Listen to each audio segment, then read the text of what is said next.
Assalamualaikum warahmatullahi wabarakatuh. Alhamdulillahirobbilalamin. Wabillahi nasta'in. Wassalatu wassalamu ala asyrofil mursalin wa ala alihi washabbihi ajmain. Jadi kesempatan kali ini kita akan mempresentasikan tentang kurikulum pembelajaran Indonesia, bahasa Indonesia. Nah, yang buat yang pertama, pengertian kurikulum.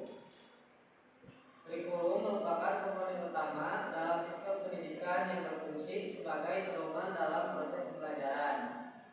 Seiring dengan berkembangnya zaman dan kebutuhan peserta didik, kurikulum harus menyesuaikan agar tetap sesuai dengan tantangan global. Pemahaman tentang hakikat dan konsep dasar kurikulum menjadi awal langkah untuk merancang pendidikan yang berkualitas dan berorientasi pada pencapaian kompeten.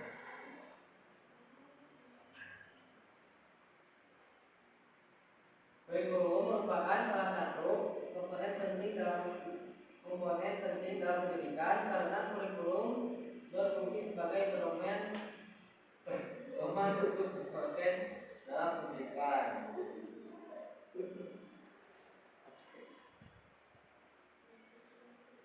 Nah, buat yang kedua ada peran kurikulum.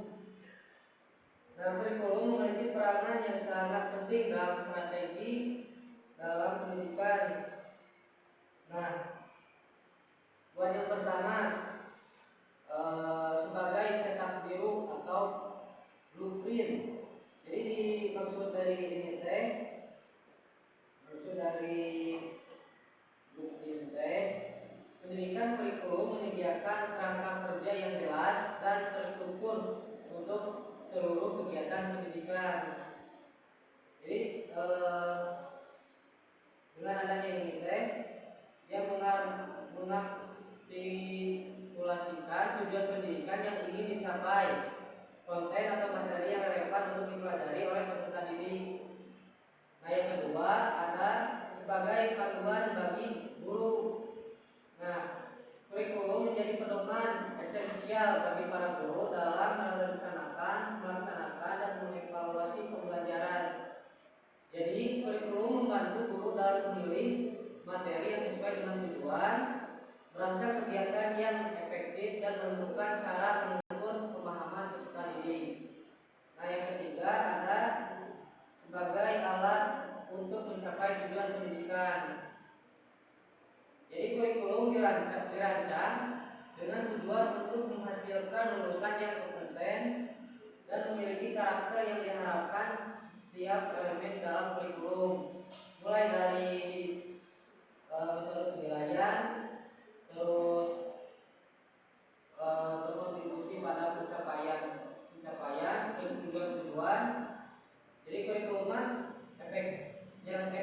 yang efektif memastikan bahwa peserta didik memperoleh pengetahuan, keterampilan, dan nilai-nilai yang relevan untuk kehidupan mereka di masa depan. Yang kedua ada pendekatan pembelajaran bahasa Indonesia yang akan dijelaskan oleh Ibu. Pendekatan pembelajaran bahasa Indonesia.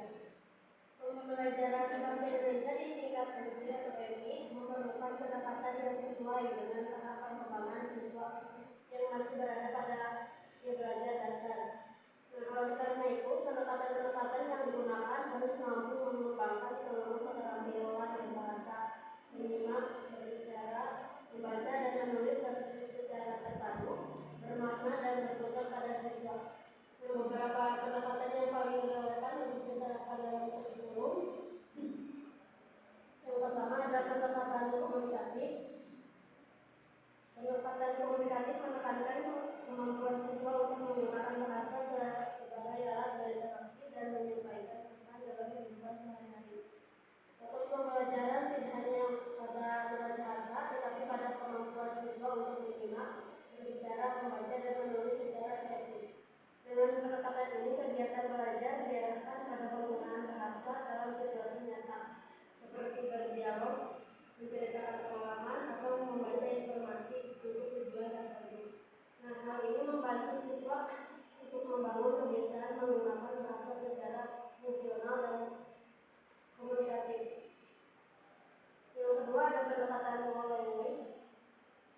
Pendekatan dual language memandang bahasa sebagai satu kesatuan yang tidak dapat dipisahkan. Dalam pembelajaran, siswa mempelajari bahasa secara menyeluruh melalui kegiatan yang melibatkan membaca, menulis, berbicara, dan menyimak secara terpadu. Guru dapat menggunakan cerita, pengalaman siswa, buku bacaan, atau kegiatan diskusi sebagai media pembelajaran. Dengan pendekatan ini, siswa belajar bahasa dalam konteks yang alami, sehingga membantu mereka memahami makna dan struktur bahasa secara bersamaan. Yang ketiga ada pendekatan kontekstual. Kontekstual menekankan hubungan antara materi pelajaran dengan pengalaman nyata siswa. Pembelajaran dirancang agar siswa dapat mengaitkan apa yang dipelajarinya dengan kehidupan sehari-hari, sehingga apa yang dipahami menjadi lebih bermakna melalui kegiatan observasi, diskusi, bermain peran, atau pemecahkan masalah. Siswa juga diajak menemukan sendiri pengetahuan baru. Pendekatan ini sangat sesuai untuk SD atau MI karena membantu siswa memahami fungsi bahasa dalam konteks sosial, keluarga, dan lingkungan sekitar. Selanjutnya ada metode dalam pembelajaran bahasa. Metode merupakan rancangan menyeluruh mengenai bagaimana materi disajikan secara sistematis berdasarkan suatu pendekatan tertentu. Metode pembelajaran mencakup beberapa komponen penting seperti pemilihan materi, penentuan urutan penyajian, pengembangan bahan ajar, serta perencanaan, evaluasi, dan kegiatan remedial. Yang pertama pada metode langsung atau direct method.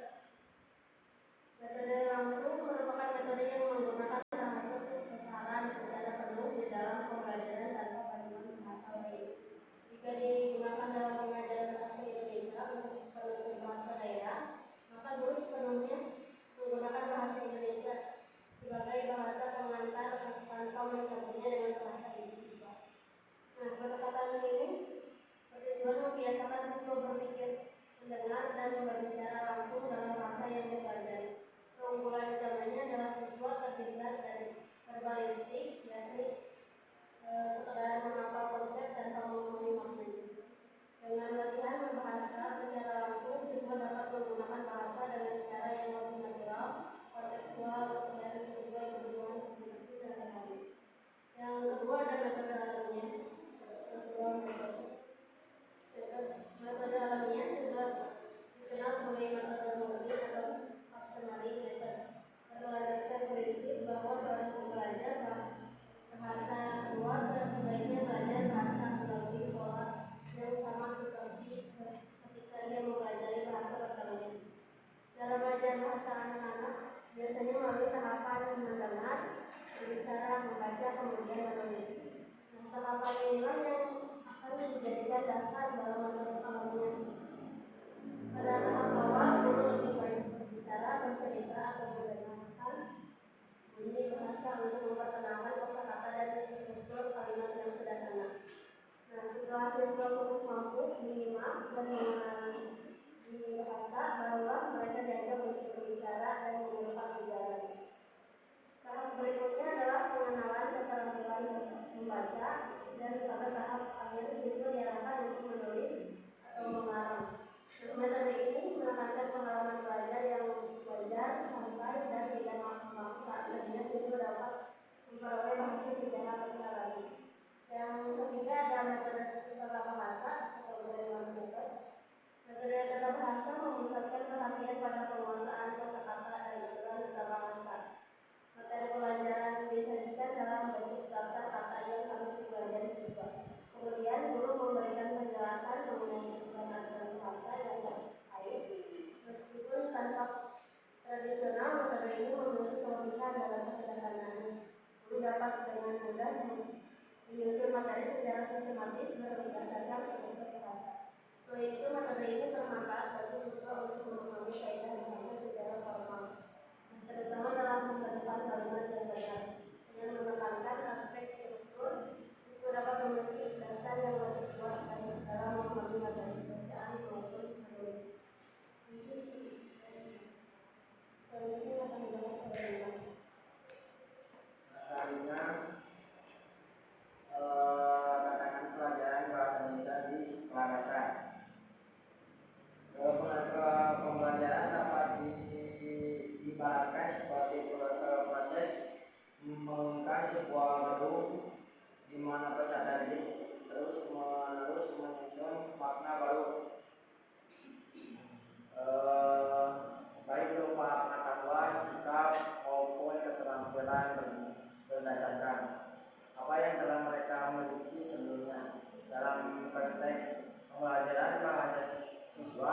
sebagai penggunaan bahasa membangun pemahaman baru melalui pengetahuan awal yang menjadi material dasar untuk mengembangkan kompetensi bahasa berikutnya.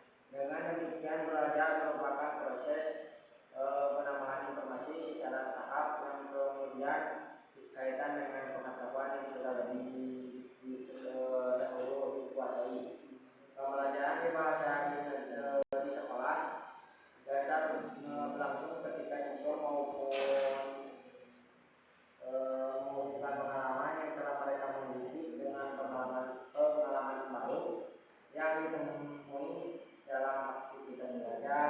Proses ini terjadi melalui interaksi yang bermakna antara siswa dan guru, sesama teman dari pembelajaran sekalipun pembelajaran yang melibatkan namun dalam pelaksanaannya terdapat sejumlah tantangan yang perlu diperhatikan agar pembelajaran bahasa Indonesia dapat berlangsung secara optimal.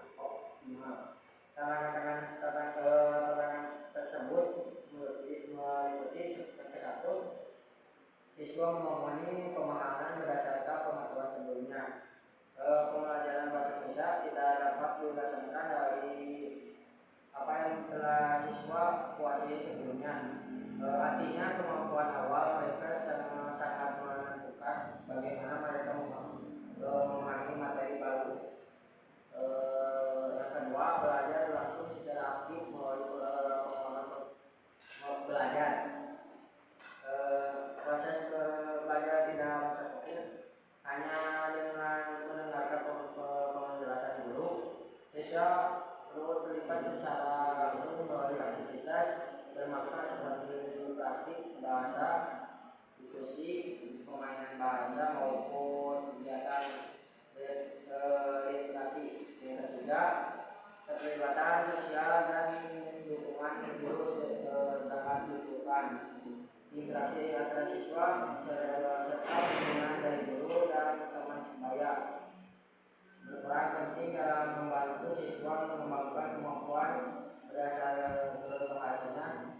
Pembelajaran cenderung lebih efektif ketika siswa dapat saling bertukar pemahaman. Yang keempat, ketidakseimbangan kemampuan bahasa lisan dan tulisan. Banyak siswa yang memiliki kemampuan menyimak dan berbicara yang baik, tetapi mengalami kesulitan ketika melalui keterampilan membaca dan menulis. Ketimpangan ini menjadi tantangan tersendiri bagi guru yang menjabati proses transisi dari bahasa lisan ke bahasa tulis.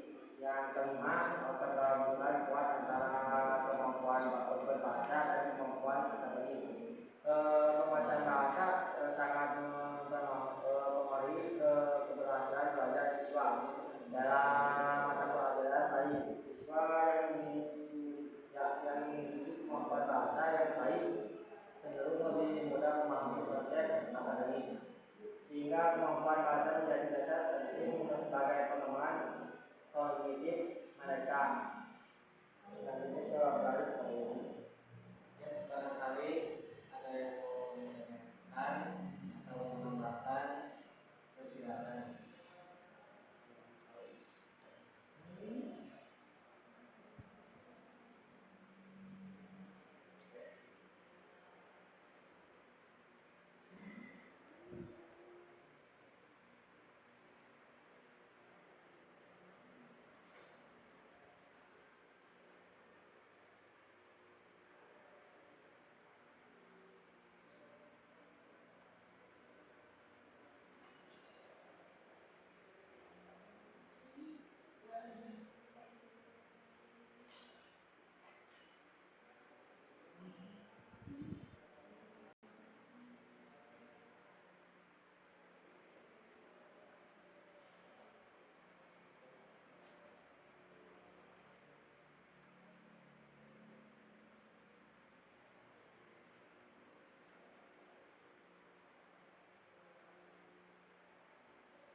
dan komunitas kaki pembelajaran bahasa Indonesia di SD maupun atau MP harus menggunakan pendekatan yang sesuai perkembangan anak seperti komunikatif, well language dan kontekstual sehingga keterampilan minimal berbicara, membaca dan menulis perkembangan dan secara terpadu. Meski demikian proses belajar masih menghadapi tantangan seperti perbedaan kemampuan awal siswa dan ketidakseimbangan bahasa lisan atau tulisan. Oleh karena itu, kurikulum perlu dirancang secara fleksibel, bermakna dan berorientasi pada kebutuhan peserta didik agar tujuan pembelajaran dapat tercapai secara optimal. Sekian dari pertanyaan dari kami. Mohon maaf atas kesalahannya. Assalamualaikum warahmatullahi wabarakatuh.